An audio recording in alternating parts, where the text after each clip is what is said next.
Crazy week for pro wrestling. Tony Khan has been getting destroyed by most everyone over choosing to show footage from Brawl Out, I believe they're calling it, with CM Punk and Jack Perry. Yes, this is discuss TNA Impact Wrestling, but that's kind of thing. Literally every person on a podcast I saw talk about this week, so me and Gary are going to have to mention it quickly. What's that? So me and Gary are going to have to mention it quickly.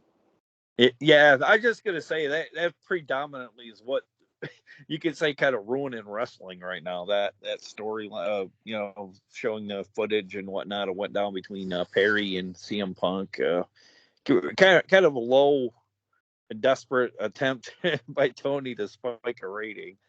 I mean, yes, we're going to get to TNA in a second. Give us a moment, people. But everyone is talking about this. I mean, I don't know if you know this, but if you click a YouTube video where it's like I watched Eric Bischoff talking about it, and then the next thing you know, like everyone popped up on like my, like the home feed on YouTube. What's his name? The dude you like? I just mentioned it before. Oh, sorry, here he is right now. Dutch Mantel. He actually just made a new one. Oh, sorry, that's old. Nobody cares about Mercedes Moné already. Dutch Mantel. I mean, I can't even go through the Cornette, Bischoff, like everyone with a podcast has talked about this, and they all said the same shit. It was stupid. It was ridiculous. There was no reason to do it. But I think there was an obvious reason to do it. I think things are that bad. They needed that big rating. They needed to do anything for a rating, and they got a little bit of one. Well, and two, did you see that Nick Nemeth himself, TNA's own Nick Nemeth? Another one. Fashion. Yeah. Busted open. I mean, I can't name them all because it's like. Yeah, Renee Dupree. I mean, there's so many podcasts. They just popped up in my feed, and it was like Renee Dupree speaking. Like, Jesus, I didn't even know I had a freaking podcast. It was like everyone. So whatever. I mean, I think it did work for him. I mean, I think it's gonna fail. In the long run, I think they're gonna get possibly the lowest drop in 1 week ratings this week when they come out. But again, I'm not I sound like I am, but I don't hate AEW. I think Gary might. I don't know, Gary. Yeah, I think hate's dislike. Yeah. I mean, like I don't enjoy the shows, but I still watch it every week. And I don't know, I just find it like I feel like I'm watching like WCW back in the day, like when it wasn't so good. But I don't know, they got like a bunch of shit going on, and it's kind of like a disaster. But then they have these great, but most of their matches are great. So it's like I don't know, they just need to focus better and. It is very WCW-like, but I don't remember WCW being so transparent with how everything's going south. They did a good job of covering it up back in the day. Yeah, well, I think it was just internet shit and whatever else. Yeah. But okay, maybe we'll pop back to that in a minute. This is TNA, whatever the hell we're called.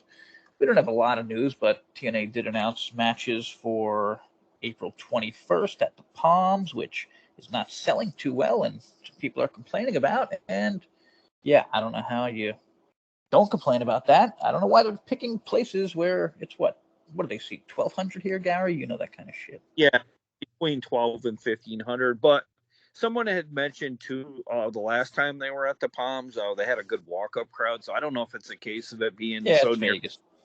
Casino. There's people all the time. Yeah. So yeah, it's Vegas. I mean, people lose their money. I'd be out there like, people losing their money. I'd be like, hey, listen, come here. I'll give you a way to make your money back somehow. I don't know. Maybe work out a deal with the casino or some shit. Yeah. Act like a fucking fan. We'll give you, a little extra. Oh, yeah. Yeah, I mean, I'm sure then they'll, offer them some kind of deal, like on a room in a casino or, just pretending or whatever. Before the matches, TNA just announced Rebellion pay-per-view press conference. 4:20 p.m. Eastern Time. I really like how they're sticking with the 4:20. Someone's got to be a pothead. Someone's got to be a pothead there. 4:20 Eastern Time. It's a 4:20 show. Rebellion, Saturday, April 20th. So 4:20 Eastern Time. What is this on YouTube? Probably. Yeah. TNA's Facebook page. Oh, that's interesting. Good. I'm on Facebook. Oh, that's where the good people in life are. Good job, TNA. Okay, so the match is announced for next week.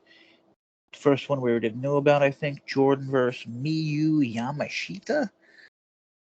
Eddie Edwards versus Nick Nemeth. I like that one, but it has Eddie with the tag team title. And Oh, yeah. they also have Myers with the tag team title. I mean, I don't know if it's a spoiler. I think it might be. They could change those, obviously, but whatever. So, yeah, Eddie versus Nemeth. That could be good. Cardona versus PCO. Ugh. Get him out of here. Get him out of here. That's your bummer. Well, my kind of too, but my kind of bummer with this Saturday's pay-per-view is that we have, in order to get it, you have to plunk down $34.95, and right now, I'm sure me and Jay, like many people, are struggling to pay for a pay-per-view, or let alone pay for anything extra out of what we get, weekly and monthly, and like I don't know, $34.95 in this current wave is a very hard sell. So maybe they ought to like readjusting the prices or something. Is there any kind of deal with Impact Plus? No, they don't have that's unless you get that yearly thing when you want to have $300-400 laying around, then you get it. No, that's insane. They need to do something better to get people to friggin' too much money. It's too much goddamn money, and the product is not good enough. I'm sorry. I mean, look at the ratings again, which we haven't had in 2 weeks again. Now I think it is. Since they got back. Yeah, we had that momentum. They were like going all on like how good it was, and then we go off the radar. I don't know. They just don't have that many interesting things happening at the time. I mean, look at these matches. Ash by Elegance is going against Brookside again, April 21st. Like, seriously? Is there anyone who gives a shit about that feud at this point? Isn't it? I thought it ended like 7 times already. Here's a good one. Ace versus Mustafa. That should kick ass. Okay, yeah, that should be killer. Yeah. Leon Slater versus Myron Reed, and that's it. And Mike Bailey versus Brian Myers. But I mean, this would be a good time to think about bringing in some new knockouts, just because we're kind of in flux between, like kind of like the quarter of the year. We need to get some momentum. 1, 2, 3, 4, 5, 6, 7 matches. 2 are knockouts, and one of them is this terrible feud with Zia and Ash by Elegance, which may be the worst name in wrestling history. Nothing about this is good. Zia needs to get the hell away from her. I mean, I don't know what you do with Ash other than change her name and maybe just, I don't know. I have no idea. What you do. I mean, Zia's good. She's a good wrestler. Tiny, but good. And Jordan, and the other match is Jordan versus Yamashita. So it's someone we never heard of. And then this one terrible feud. That's the Knockouts division. Like, what happened? Well, I kind of feel like the Ash by Elegance, the whole character, the persona of the character, surrounding it is what like is it? Does not very much fit in the current landscape of TNA because what is her character? They're not like she's not like a Monet or or somebody like that. I don't know. I just feel like this would be better. I hate everything. I mean, I was kind of excited getting Jody, whatever the hell her name is, Dana Brooke. And it was like, I thought she was kind of a name. She's hot. She can maybe draw some people. And I mean, just a terrible gimmick. And we always talk about how creepy Iceman comes off with her. And then they, like, I don't know, like this week they had her behind, like, what do you call it? Those little curtain things, like they have, like, the movie theaters. Okay. Not a curtain, you know what I mean? The thing, like the row thing. Yeah. And she was just standing there, like it was what? Like she was in some special place. So is she supposed to be an idiot? You know what I mean? Like she was just behind this stupid thing in the middle of a dark room. Well, and the thing is, like, if they're playing this up like she's here, like you're not gonna have her backstage where the rigging and all that stuff you're setting up for she'd have a nice room. Yeah, she should have a nice throne. Like it has to fit. Yeah. You know what I mean? Like she's standing like a goofball with that friggin' the thing in front of her. Like, you have to step into the VIP thing, Santino. I mean, who's the idiot here? I don't know. Both of them. Well, I think they even give her less of a attractive setup to kind of showcase her worse than Alan Jules, really. Yeah, so, I don't think they even know what she is, what the character is. I don't know. Really, pretty sure that was a Scott character that he brought in, right? That didn't start after Scott. Yeah. So everyone point your blame in the right direction. Also, I don't want to hear this shit about, if Scott was back, he'd be doing this. Yeah, well, he's the one who fucked up and got himself fired. Not let go. Fired. Well, I and have everything noticed.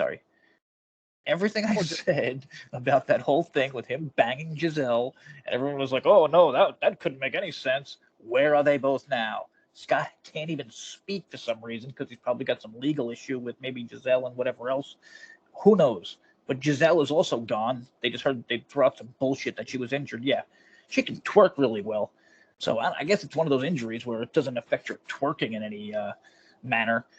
I don't think she'll be back. Maybe she will be, but I don't know. That'll be super weird if she does come back. Also, really bad, Spitfire versus Decay. There's 2 fucking teams in the division. Like, stop. Yeah. Stop it. Really. Well, and we're saying we don't really think, like, I mean, when you hear the names of Spitfire and Decay, I mean, you kind of put one way up here. Yeah. Spitfire, not a proven team. Like, they haven't really accomplished much other than just winning recently the titles. But we kind of felt like they hot-shotted them because they're in a bind right now. Yeah, I thought they kind What's that, Jay? of did to get. But whatever. I'm sorry. But I mean, why not just have MK Ultra lose to Decay? Yeah. Maybe Kelly had a problem there. I don't know. Yeah, I don't know if they were having a bit sorry, of audio. This is a. Yeah, Gary's having a bit of an audio issue. He'll deal with it, or he'll just get. I'll just throw him off the call, and I'll finish this up myself. But okay, so I'm reading the first comment. Ladies and gentlemen, these are 2 of the only 3 tag teams in the knockout division. Get ready to see the same 3 teams compete for the titles. Not that I'm complaining about MK Ultra or Decay. Totally agree with that, dude. Yeah, it's ridiculous. And somebody's like, well, thank you. These are not jobbers. They are put together, and they're not even featured on TV at all. Just get rid of those belts and create a Women X belt or something lower. Oh my God. Thank you, the obvious 54 on Facebook. Finally, the Knockouts X Division Championship sounds right. Or fuck that, just make it a mid-card. Don't go X Division, because X Division is already confusing with the whole Jake something thing.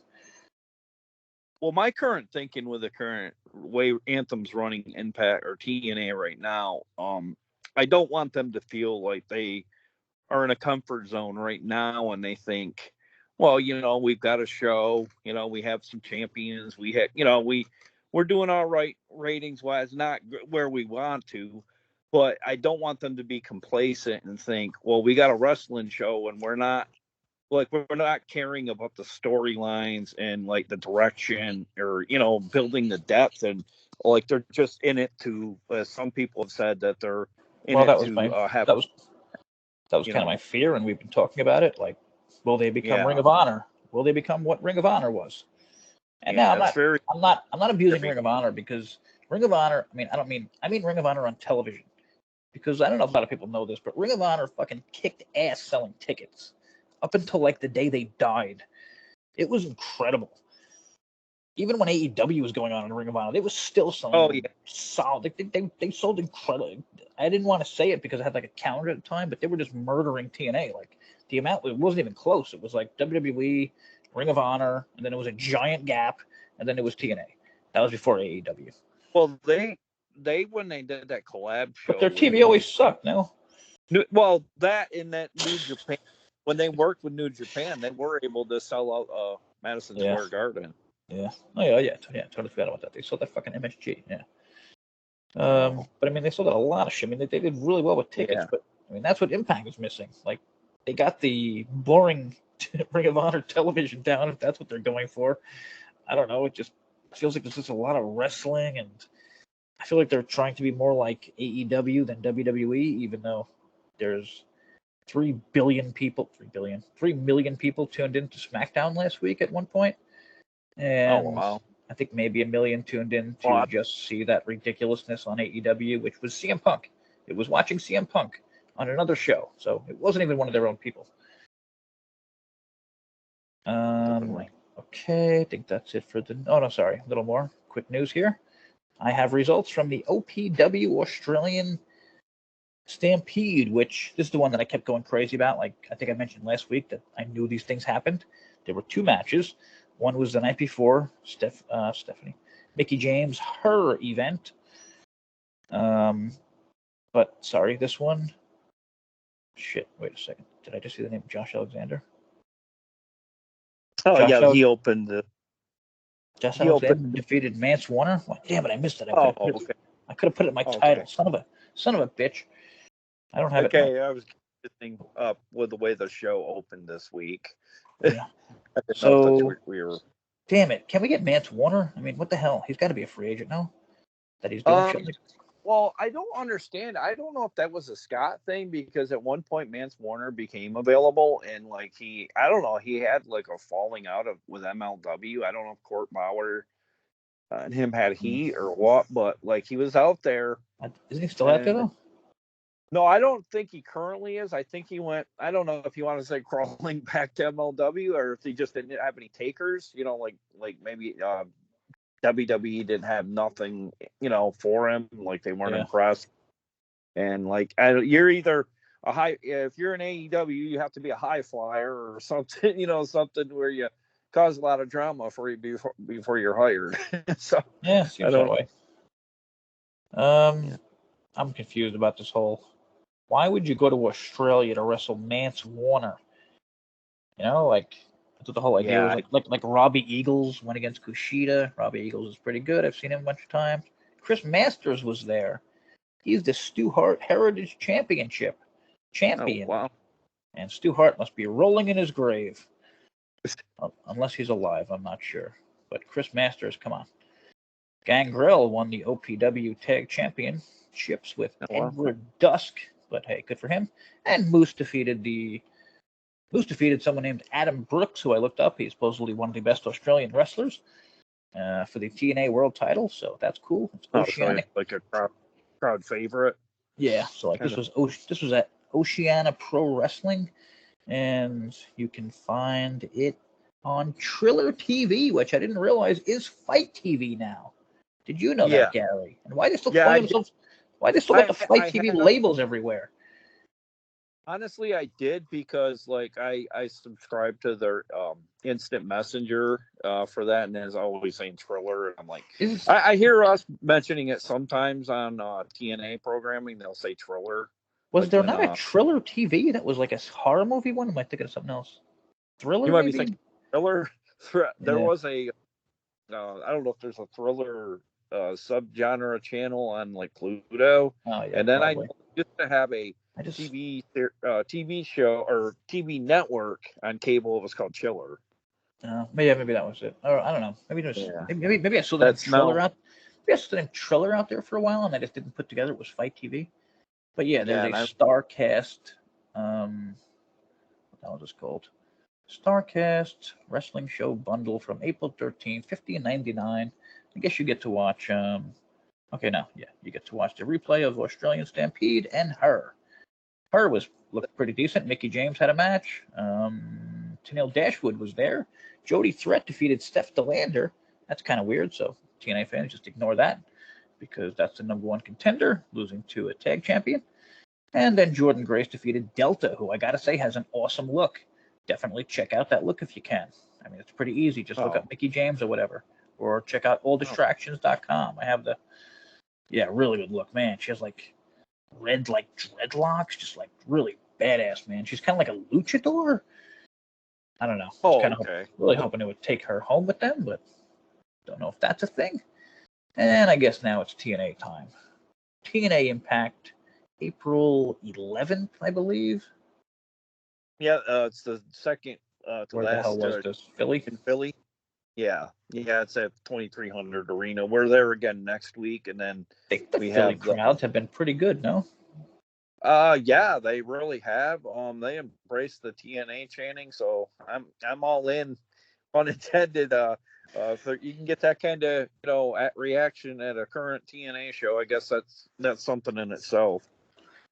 I just checked a bunch of grades before the shows. Hall from 411 gave it a 7, or sorry, hang on 1 second, or 8. Yeah, give it a 7.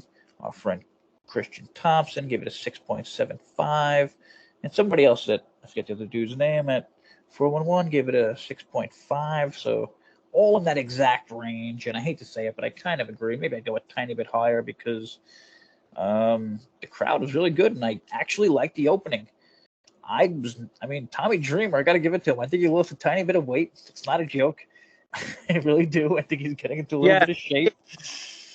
He came off really cool in this segment Yeah. too. He didn't hear fake crying or No, whatever. Yeah. Thank you. Yeah. He did a I really think it good was job. because of Philly. I think it was because of Philly. You know what I mean? Yeah, Like, he's kind of like I don't know.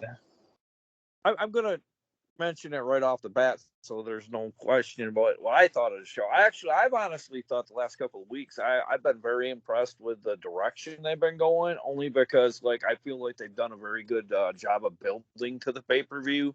Whereas in like when Scott was there, I felt like they jam all this stuff in like that. Yeah, that was final. one big. That was a huge complaint of fans not building shows correctly. But now that I mean, Scott's not there, nobody can give Anthem credit for doing anything right. Even though I will say they're doing a bunch of things wrong, but they were put in a shitty situation. People have to realize that. Like, they didn't want to do this. They gave all the power. I remember years ago, you could look it up. Ed and Len stepped back. They gave all the power to Scott, and he fucked up, man. Like, the end. We don't know. All I have is theories and shit based on the fact that he hasn't said a goddamn word since. And I'm sorry, but if you're... Well, the way I see it with Scott, the setback with Scott, like, set us back another year. Oh, yeah. I mean, two. Like, think about how much they had invested. They invested in this guy to control everything, to grow everything. It didn't happen. And I'm sorry, but I know a lot of people love him. I don't. I'm going to be... I'm not going to say I got to watching. I'm going to be so pissed off if Josh Alexander wins the match against Hammerstone, which is now a last man standing, so they can actually save Josh. You know what I mean? They don't have to. He doesn't have to lose. He doesn't have to lose straight. Someone can knock him the fuck out. Well, you had mentioned, like, I never really noticed it, like, until you started, like, saying when Scott was in charge, he was kind of building everything in and around Giselle, like, at all costs. And I think it hurt the show because it was like she's lost like 100, matches in a row. She never won a title match. I honestly bet she lost 30 title matches since she was there. Tag teams, whatever, pre-show, Twitch, whatever the hell they were. Yeah, definitely. And she had that. Remember, she had that match against just randomly they threw in a match against New Japan. It was a New Japan match, like for the strong title and the knockouts title. Like, it was just laughable. And I was like, "Fuck that! She doesn't belong there." And this is where the whole thing started. And she just kept getting pushed and pushed and pushed. And look what happened. What happened to the other knockouts? Nothing. They got nothing. Decay. No one even gives a shit about them anymore because Scott let Rosemary be a goofball playing whatever character she felt like playing for a year, a character that she would never show up at a signing dressed like because nobody would go and get signed stuff. She probably has the biggest lines on most of these things when she's fucking Rosemary. And this goof said, you know what, for a year, you don't have to be Rosemary. You're one of the biggest, known faces on the goddamn roster. Put on this stupid shit because I need to push my girlfriend. Because I need to get my girlfriend to the fucking top. I need everyone else out of the way. I think it's fine to change up your character, but like you don't do that with a Rosemary. Not that. Just too untouchable. I mean, it actually killed like the Rosemary. Like she's not getting the same, reaction now. Yeah, and it's like, people used to, seriously, anyone listening, go back. People used to sing along like psychos when she came out. She was so fucking over. Well, and to be fair, they need a new theme as well. Like they've been having that one for like 3 years now. You know what I mean? Like I would bring I'm sure with them being themselves, What's that? I wish they could do a draft or something. I would honestly start the next show, or maybe after Rebellion, I would give them both as much money as possible, Eric Bischoff and Vince Russo, to come into the ring and do the WCW thing that we're like rebooting everything. Just do it over. Just do it over. Well, maybe do it right this time. Well, I definitely think something needs to be shaken up. Like you said, we're kind of stagnant right now. Like there's really, there's nothing ever gets us in the news. No, not at all. Totally. But I don't want to make up. Is that part of? Like an AEW. Okay, wait. Shit, I almost forgot my whole goddamn thing that I had. Okay, so I posted something a few days ago about. Okay, it's called TNA champ Jordan Grace versus WWE's Natalya teased. Could it happen? Natalya talked about Grace and Gail Kim. I thought it was so cool that we brought Jordan Grace over for the Royal Rumble. I want to wrestle Jordan Grace. I would love to compete against her. I'm dying to bring Gail Kim out of retirement. Gail, she's so underrated. She's so talented. To work with her or against her, she's amazing. Gail, Jordan replied on Twitter, come through the prohibited portal, which I guess is a cooler name for that other stupid thing. And then Natalya replied with the shocked emoji. And then Natalya, it turns out, like no one really knows what's going on with her. She showed up at an indie show. Oh, really? And so it's like, yeah, it's man, who the hell was it? It was a weird indie show she showed up to, like a super weird indie show that she normally would not be at unless game for her to show up in a TNA ring, or even if Jordan had to show up on TV in WWE, I would be very willing to watch that match. Okay, now I took this further. I said, we talked about, I mentioned how, did I mention it? No, this is a badly written article. Okay, Jordan was in the Rumble months ago, and it's been reported the WWE TNA relationship will be continuing after Scott D'Amore was fired. More recently, it's been reported that WWE President Nick Khan wants to work with other promotions. TNA is already one of them. So wouldn't it make sense they expand upon that relationship? This is me, my writing, talking here. Or maybe it's already happening and we don't realize it. Like perhaps TNA... Gary, what do you think about this? I don't know if you've heard this. Well, yet. Perhaps. Ready? Oh, sorry. Go ahead. Well, honestly, I'm really tickled to hear this because they do need some, much needed notoriety. And like the first time around with Jordan, it was such a, a success. It was nothing that, had put egg on anybody's faces like down south, Okay, so is this crazy? Perhaps WWE wanted to keep Naomi Trinity away from AEW. So she went to TNA and then back to WWE. I feel like the same is going to happen with Nemeth / Ziggler. Does anyone not think that dude's going to return to WWE? Oh, and yeah, also definitely. Maybe Mustafa Ali. Crazy? Totally crazy? Or possible that they have... we know they're working together. I would say very likely. And how about with Natalya? That she's openly talking about wrestling Jordan. It's not the other way around. Shit. We're talking about the WWE. They can get anybody at any time. Yeah. They're a phenom in their own. What they've done with. I'm sure with they have a crazy ass idea. I'm sure they have a messed up idea. We're going to become friends with them, then we're going to own them one day. That's because it's WWE. But it is possible to work with them and come out of it alive. Look what happened to was it Gabe Sapolsky with what was it? I can't think of the promotion that's no longer. I'd seen writing on the wall before, but tip my tongue, just lost it. Okay, back to TNA. I love the opening. Tommy Dreamer got put in a torture rack. Pretty great. Alexander ran him for a save. He challenged Hammerstone to a last man standing match at Rebellion. That was a really cool opening with Tommy Dreamer, which was kind of shocking. But the fans obviously helped, and I just love everything about Hammerstone, man. He's so fresh, you know what I mean? I feel like, and I give Josh shit. He's a great wrestler. He's been for so long, but how many years has he been the top guy, and how much have they, the opposite of growing, shrinking? They've shrunk under Josh. I'm sorry, they have. Try someone new. And honestly, I think I like the tunnel in the current middle of the the venue. I think it looked like killer, and I think it looked really good in 2300 Arena. I honestly think it'd be better served to put it where they do in a 2300 Arena, because the positioning of it's kind of awkward when you're in the far shot of the arena, and this, it kind of gives it that, I don't know, kind of like a little bit of a major league feel, kind of, in a way. Thanks for the weekly 2 minutes on tunnels from Gary there, the tunnel lover.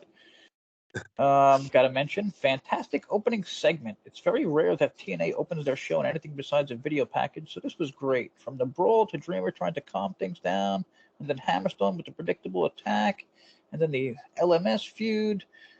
The feud probably needed a stipulation to break the 1-1 tie, which I have called for, and you could do in a last standing match.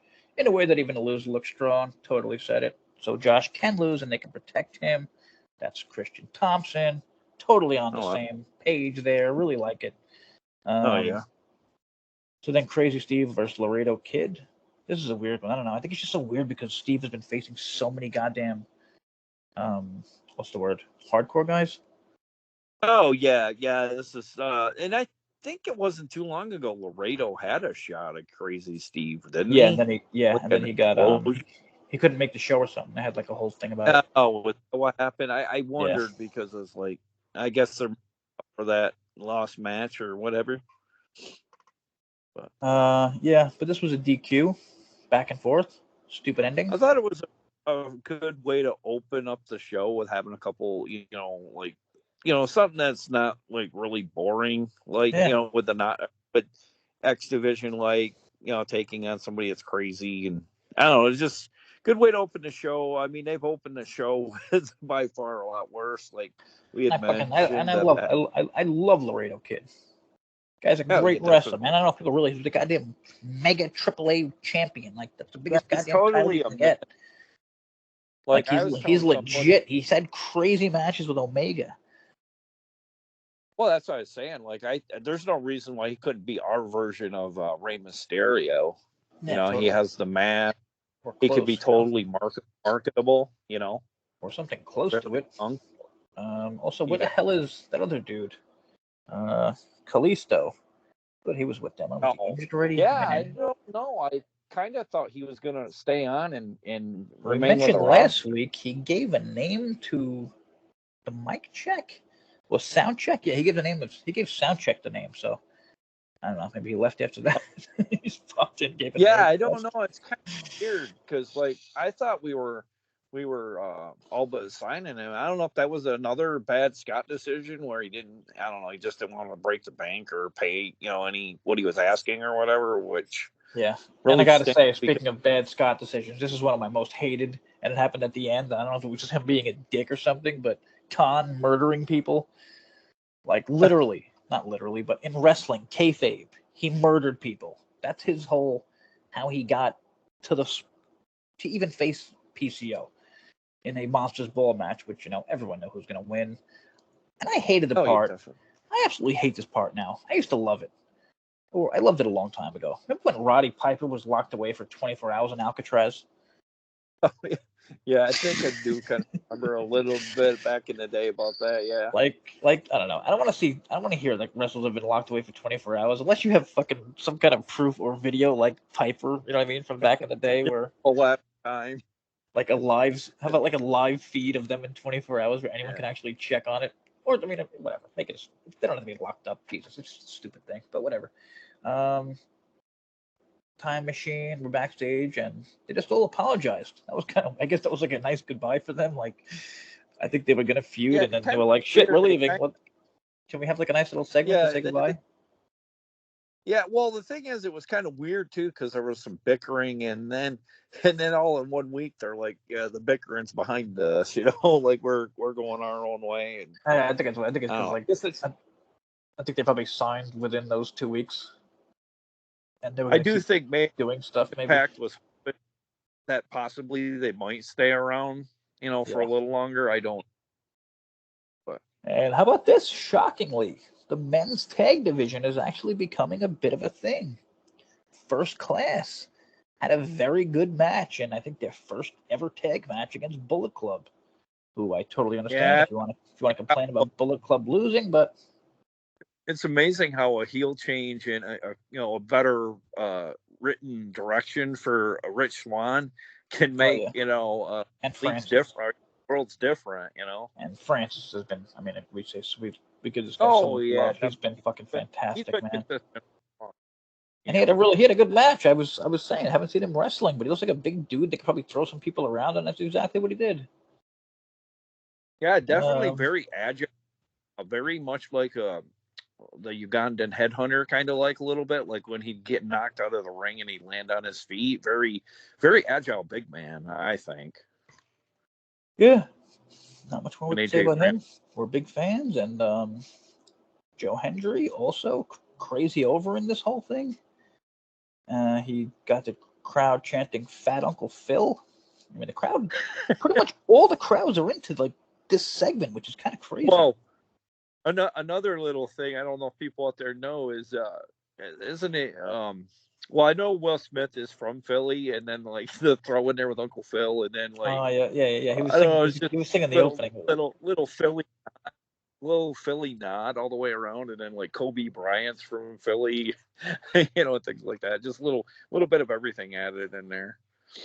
Yeah, if someone told me that one of the most interesting feuds would involve AJ Francis and Joe Hendry a few months ago, I would have laughed my ass off. But it is. And I must say, too, good for those guys. Yeah, I have been sort of enjoying the vignette with Jonathan Gresham. It has me curious what they're going to be doing with him. Probably the first time I've been actually interested in the character of Gresham since he's been there. He's never had one other than, hey, I'm a great wrestler. Yeah. Speaking of, got to take another quick shot at AEW. Do you know Shibata? Well, there's a dude named Shibata, and guess what name they came up with him? Ready for this one? The Wrestler. That's his gimmick. Like the Wrestler Shibata. The fucking wrestler in the wrestling promotion.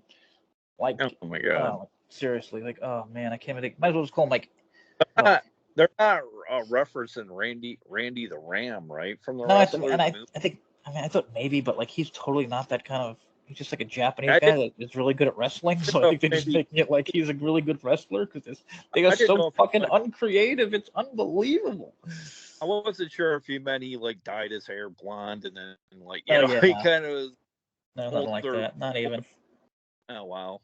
So then we get to the part where Ash and Iceman were backstage in their VIP quote unquote area. Santino popped in and he was like, and they said, this was weird. Steph DeLander shouldn't be number one contender because she was filling in for Ash. So maybe, Ash is going to go after Steph DeLander and maybe she actually signs? But no, then I think she would have a match with her at the taping. But they can't announce that match, so possibly. Well, this cracked me up with Santino when he's like, he looks at the Iceman and he's like, I don't know how this little thing works. And he goes, what, this? He goes, yeah. And then he unbuckles it. He goes, okay. He's so great, man. He really is. Get out of here. I just was laughing at that. That had me laughing for like 20 minutes. He can do like the smallest things and make them absolutely hysterical. And again, enormous step up from Scott. Yeah, definitely. As a TV character. Yeah, definitely very much overachieving. Like, I thought it would kind of, like, I'd get sick of it after the first, months. And he's like, it just seems like every episode that, like the pronunciations of word or names and just little things he does to kind of keep the show moving, and in a fun way. Yeah, very fun, awesome character. Okay, so Mustafa Ali was complaining about Jake something. I was a big fan of this. They had a whole, I think it was like a hashtag, like Down with Jake or something. Now he's actually pushing the limits of the division, which I think it's like, I don't know how that makes him a heel. It's like, it's more of like a question, like, what the hell is the X Division? That's what he wants to know. And I think that's what a lot of fans want to know. And I think it's cool. And good news for team Mustafa for us, Jay. I heard he got some more dates extended, so I doubt they're taking the belt off him. At least, The fact that he's wrestling right after these shows, I'm really happy. So yeah, I don't think there's any way he's losing. Again, I think this is similar to Giselle getting a title shot. I think they want to get rid of some stupid ideas that Scott had going in the works, like a never-ending Jake something push, along with that never-ending Giselle push. And I fucking love Jake something could be great on a tag team or anywhere else. He's not an X guy. He's a giant. It looks ridiculous. He's not Samoa Joe. I mean, Samoa Joe wasn't a giant. He was just fat. Sorry, I was trying to think of a better word than fat. Fat, but no, he was fat. Very good, though. Yeah, he was an absolutely incredible wrestler, but he was overweight. But I mean, that's what made it like, it should have been a one-time goddamn thing. Did anyone who was the other one that did it? Abyss. No, what what pissed me off back in the day is like it felt like they would put the belt on Joe constantly, which I get because he's very good. But I kind of always felt like they never really liked to put the belt on Christopher Daniels. Like Oh he yeah. was always out. Like he'd get a belt, but like he might get a quick, transition or whatever, and then they'll put the belt right back on Joe or AJ. Apologies for my yawning, people. I'm very sick and on a lot of pills. Not bored, even though, yeah, sometimes Gary does bore me a little bit, but I'm sure I do the same. Well, speaking of bored, you have Moose and Trent Seven. Oh yeah, your boy. Wait, was that before or after the Contract signing? Right. Well, whatever. Moose got the win in what? Moose got the win in 4 minutes. Yeah. What am I supposed to think about Trent Seven? I don't know. I think. Am I wrong? Is he not a tag champion at the moment? I think they might be vowing for it, right? Isn't it? Myers and. Oh, you're right. Yeah, and what I don't like here though is we all know that Seven is 100% a Scott guy. Yeah. So, I mean, I wonder how much longer he'll. Fun fact: Scott pulled him straight out of the '70s in IPWF somehow. Don't know how that happened, but Jesus, get a haircut or something, man. Sorry, dye it. You look awful. You look like some '80s wrestler that just popped in and it doesn't work. It doesn't fit. It's so weird. But Moose got the win, so whatever. No harm, no foul. I think Moose is going to win again at the pay-per-view, but I really don't know, and that's going to be interesting. Okay, wait, we missed the Knockouts contract signing. Santino was there again. Awesome. One thing I hated. So Jordan's talking about all her accomplishments, and she talks about, and Cardona gets in her face and all, and she's like, yeah, but I already beat DeLander. I beat you, Cardona. I even beat your wife. So, I mean, yeah, this match is unnecessary. I feel like that made the match unnecessary. She did. She beat her a year ago. Like, why did she even get the title? But whatever. I mean, Jordan's gonna win. Hopefully, hopefully Jordan wins. I mean, I can't imagine they're gonna put the title on DeLander. I don't even think she'll be back. I don't even think she'll stick with them afterward. Which, if she doesn't, why in the hell would she get this shot? Other than the fact she's close with the indie god Matt Cardona, who, I mean, listen, the guy's an indie god. I'm sure ratings went way up for this episode, although today is Monday and we've yet to hear anything yet. But I'm sure any minute now they're going to come in. That Impact got like 150,000 viewers because that's how big Matt Cardona is in his own mind. He's already gone. That's what me and Gary hate about him. He just pops in. He does no promoting, and he's in and out, and so whatever.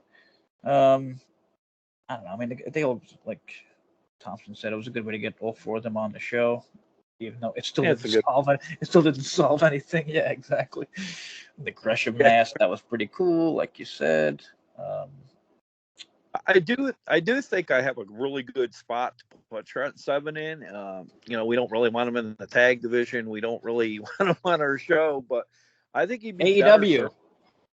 But he'd be better served as maybe a manager. A manager for GYV. Oh yeah, that'd be good. I do like those guys. The British Connection kind of thing.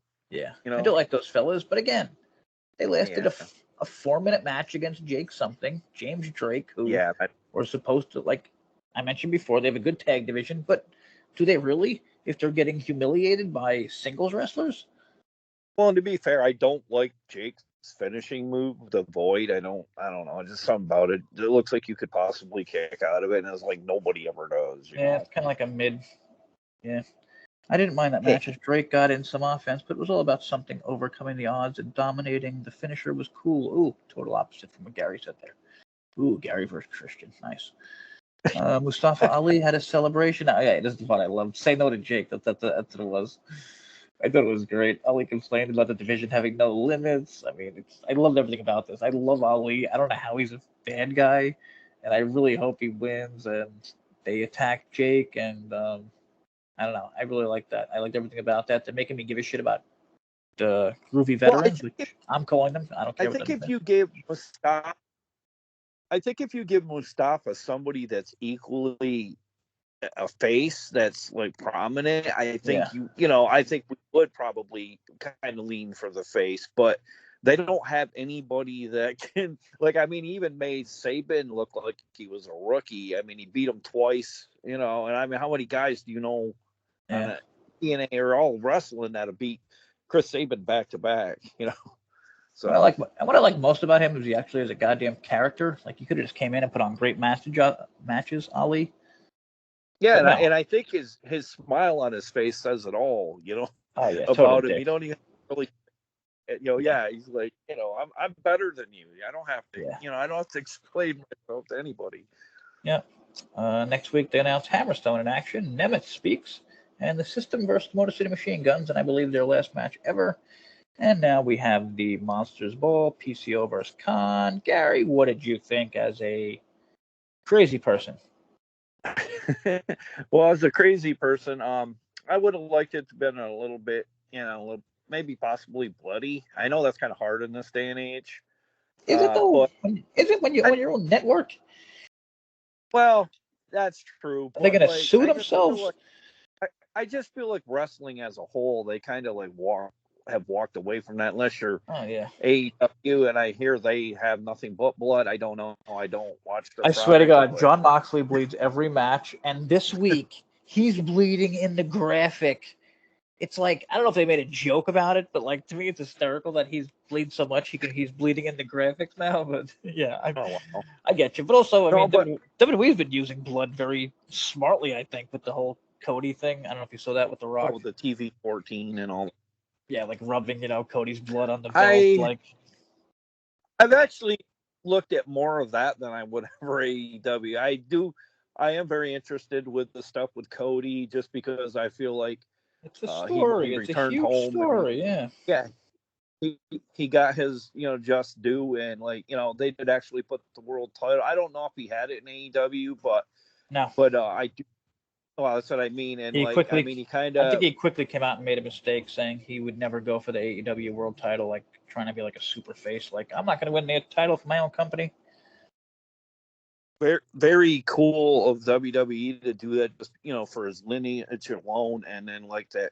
Yeah, I would have, if you would have asked me if they would have put the world title on Cody Rhodes, say 10, 15 years ago. Yeah. I would have said no a year ago. I would have said no. They signed.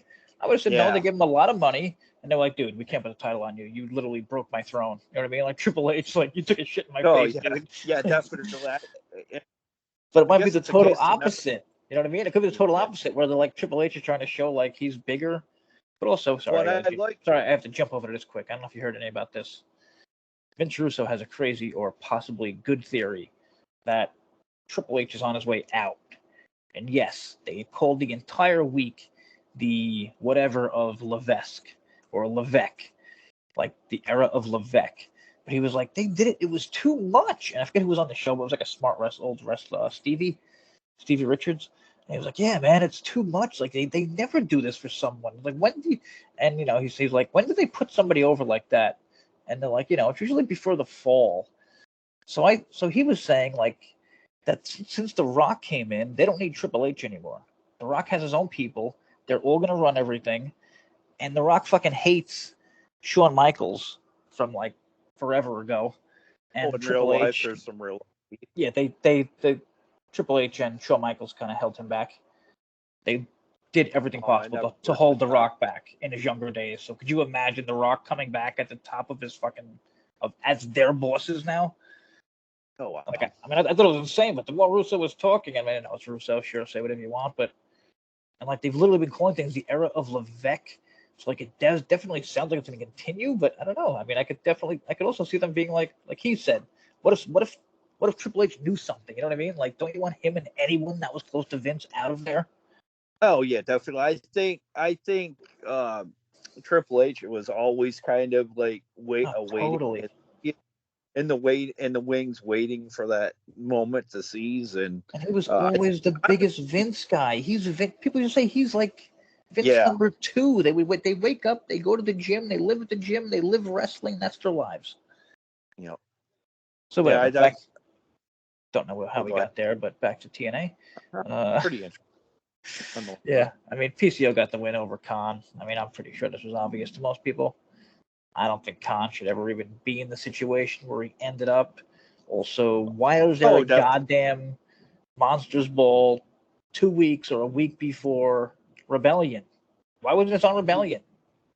Yeah, that's what I was just going to say. Maybe save this for Rebellion. But I will say, to Khan's credit, if there's a time he's looked somewhat legit, I mean, I think they did an all right job. I mean, to try and make him that bad big man or whatever. But at the same time, like you said, he should have never been given that opportunity. And there really wasn't no big payoff coming out of this, regardless, other than PCO was their chosen monster, so you knew he was going to get the win in this. Yeah, of course. Does he get a goddamn match at? Does he even get a match at the? Yeah, that's what I mean. All I can think of is right now there's 1, 2, 3, 4, 5, 6, 7. There's 8 matches right now. 2 on the pre-show. Yeah. So that's probably it, right? Yeah. I'm okay with 2 on this pre-show because it's an hour, but like if it was a half hour, I'd be like, nah. But as far as I know, the 2 matches and it's an hour pre-show, you can catch that, I guess, on YouTube, or is it on Impact Plus too? Yeah, plus TNA Plus. Yeah, going to be tough watching this one, but we're going to have to figure it out somehow because, like Gary said, I ain't paying no fucking $40 or nothing for anything these days unless it's 15 pizzas or something. Yeah, with Pepsi. With Pepsi. Yeah, with Pepsi. But yeah, I mean, I don't know. It's just I think they did good enough to maybe get some pay-per-view buys, but I don't. You would have to be on a very not a fixed income, quite opposite, And there's so much going on with wrestling and fucking WWE and AEW. It's it's over whatever the hell the word is. You know what I mean? Yeah. With the WWE landscape, with it being available on Peacock and I mean, SmackDown's on Friday. When is the show? Friday or Saturday? Saturday. Okay. So then, I don't even know what's on Saturday anymore. I think Collision, and then last time they had Battle of the Belts after Collision, which I don't even. They have like 19 shows AEW. Oh yeah. That's an interesting thing you just made me think of. AEW is running some kind of special the night after, so I was like, anything to rain on. Don't let TNA soak in for a week. I don't know if it's TNA. They just tape an insane amount of shit. Yeah, like they still have one show and they have like 4 hours of taping or something, like the old school TNA days, which of course it's not funny anymore because it's not TNA. But talked about that already, and that's about it. That's all I got. Just make sure you order Rebellion, and if you're able, I'm not going to tell anybody to do it because I'm not doing it. Say make sure you order Rebellion after you told everyone you're not going to order Rebellion. That's some balls. Exactly. But then the Sunday they have also everyone buy Eagles merchandise. Gary's just getting people to do whatever he wants in life. So make sure you pick up your Saquon Barkley stuff. You Giant fans can throw stuff at him when he comes to MetLife. All right, there's no need to end it on that way. And now I'm angry and I don't like you. So everyone have a good day. Leave a comment or whatever. Peace.